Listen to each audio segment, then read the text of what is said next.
अनीता अपने पति के साथ गांव में रहती थी, लेकिन अनीता को गांव में रहना बिल्कुल पसंद नहीं था, क्योंकि उसके सारे सहेलियों की शादी शहर में हुई थी।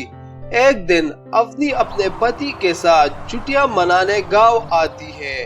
फिर अचानक एक दिन अवनी का चक्कर अनीता के घर लग जाता है।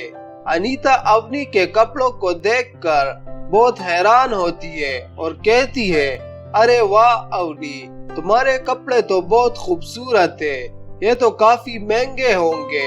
अवनी कहती है, जी पूरे 10,000 के हैं, ये तो कुछ भी नहीं, मेरे पास इससे भी ज्यादा खूबसूरत कपड़े हैं। हम शहर वालों की बात ही कुछ और है। अनीता अफसरदा होकर कहती है, हाँ तुम ठीक कह रही हो, शहर में रहने का मौका किस्मत वालों को ही मिलता है।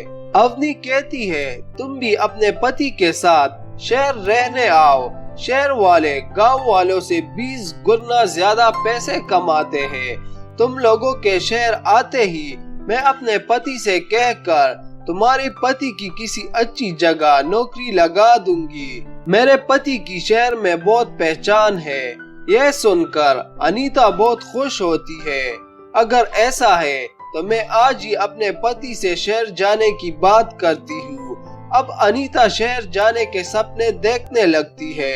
फिर एक दिन अनीता अपने पति से कहती है, सुनिए जी, मैंने अपनी सहेली से बात की है। उसने कहा है कि मैं अपने पति से कहकर शहर में तुम्हारे पति की किसी अच्छी जगह नौकरी लगवा दूंगी।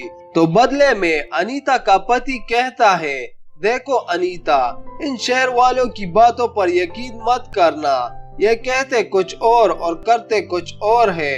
अनीता को अपनी पति की बातें सुनकर बहुत गुस्सा आता है।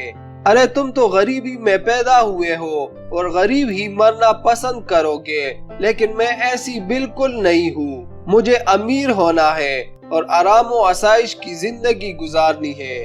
अनीता का पति यानी आदित्य अनीता को समझाने की बहुत कोशिश करता है, लेकिन अनीता उसकी एक नहीं मानती। आखिरकार आदित्य मान जाता है अनीता की जिद के सामने।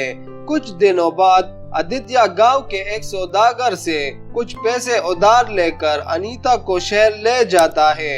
शहर पहुंचते ही अनीता अपनी अवनी से मिलने जाती है। अवनी आदित्य को बहुत जल्द नौकरी दिलाने का वादा करती है।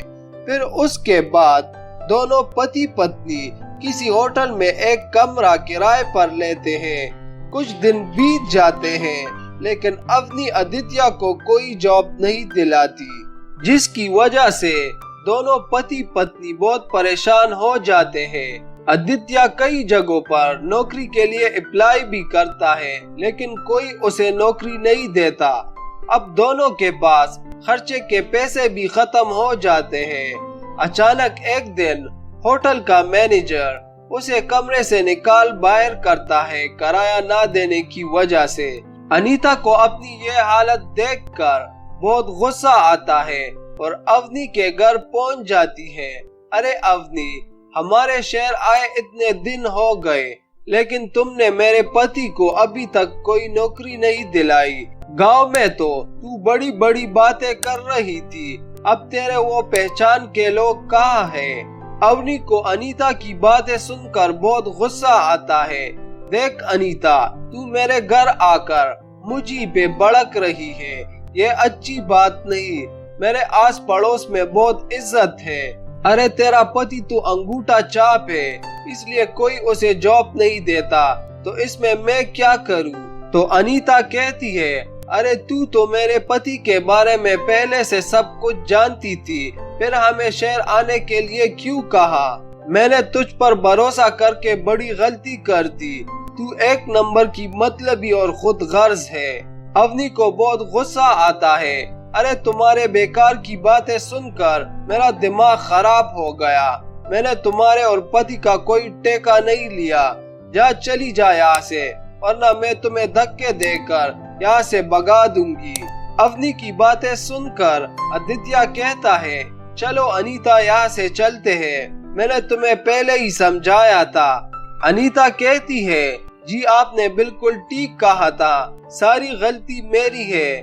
मैं इस अवनी की बातों में आ गई, लेकिन अब मुझे एहसास हो गया है कि गांव की जिंदगी यहाँ से लाख गुना अच्छी है। आदित्य कहता है, कोई बात नहीं अनीता, अब भी कुछ नहीं बिगड़ा। हम गांव जाकर पहले की तरह अपनी जिंदगी जीना शुरू कर देंगे। उसके बाद दोनों पति पत्नी अपने गांव लौट जाते हैं और पहले की तरह हंसी खुशी अपनी जिंदगी जीने लगते हैं।